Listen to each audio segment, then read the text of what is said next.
Olá, doutor Gadia. Eu tenho recebido muitas perguntas sobre o tratamento de autismo com vitamina D. O que o senhor poderia dizer sobre isso?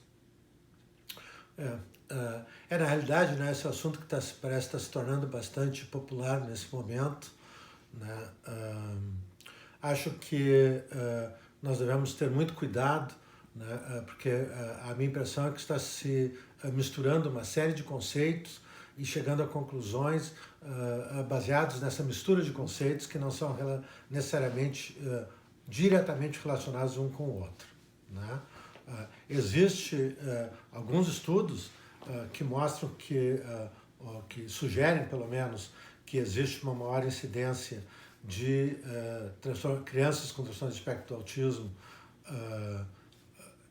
que nasceram de mães com níveis baixos de vitamina D, principalmente no primeiro trimestre da gestação.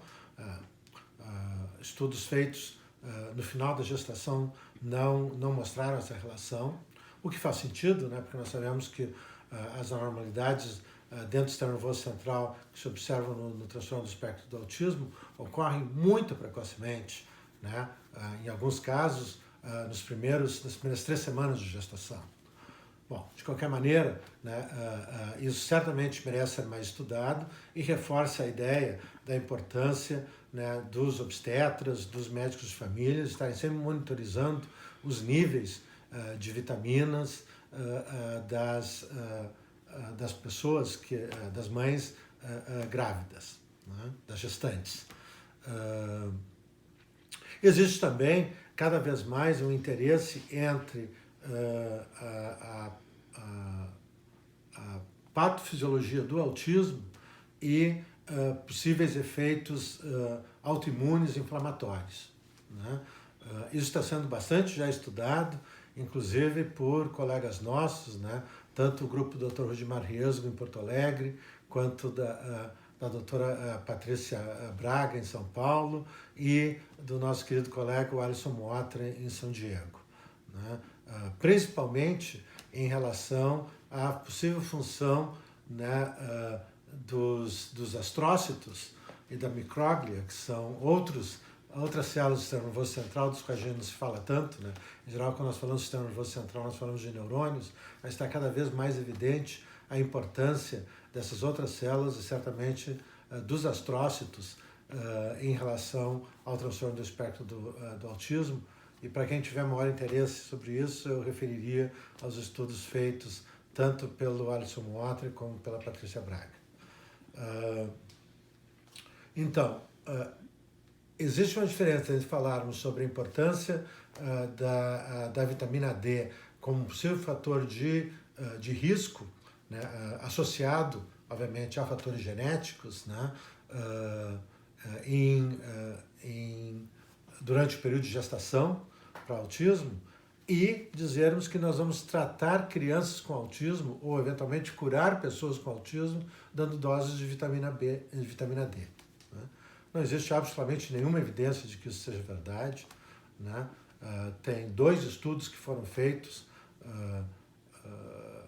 que eu conheço até agora, que foram estudos abertos, que a gente chama de open label, né? Cujo valor científico é bastante limitado, né? Então, na realidade, não existe nenhuma evidência nesse momento que dê suporte à ideia de que nós vamos tratar autismo com vitamina D. Ao contrário, né, isso levanta um precedente extremamente perigoso, né, que é exatamente de nós acharmos que nós podemos curar o autismo com algum tipo de suplementação, né? Nós já tivemos, né, situações semelhantes no passado, né? Essa ideia de achar curas para o autismo, parece que cada ano surge uma, né?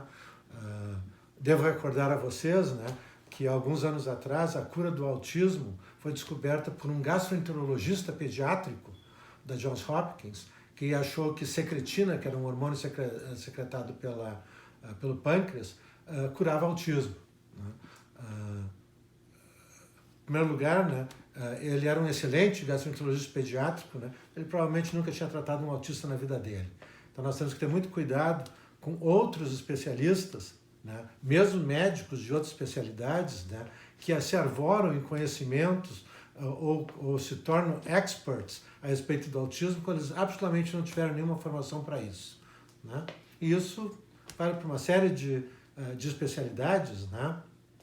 Inclusive para muitos dos nossos colegas neurologistas de adultos. De qualquer maneira, né, a gente pode pensar, né, mas que mal faz a gente tentar?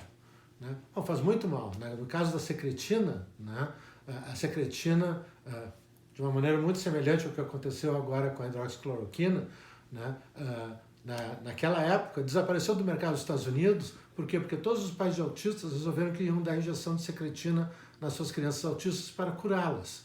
Né? O custo de uma injeção de secretina passou de $100 para $3.000. Né? E muita gente enriqueceu, infelizmente, inclusive muitos colegas médicos e profissionais de saúde enriqueceram a custa de injeção de secretina. Né? Então vamos ter muito cuidado, né, para que ninguém hoje em dia, para que essa situação não possa se repetir com tratamento com vitamina D. Né? Então, muito cuidado a esse respeito, né? Vamos manter a informação clara, correta, assim, baseada em evidência científica, né? De que o que realmente traz resultados no tratamento do transtorno do espectro do autismo são as intervenções terapêuticas. Não medicações, não suplementos, não vitaminas, etc. Então, nós temos que cuidar, né, quando pessoas muito capazes, muito bem treinadas, às vezes misturam assuntos que são ligeiramente relacionados e criam uma ponte de ligação causal, para dizer, bom, se isso acontece e aquilo acontece, então a causa deve ser essa e o tratamento é esse. Muito cuidado, pessoal, com isso. Obrigada.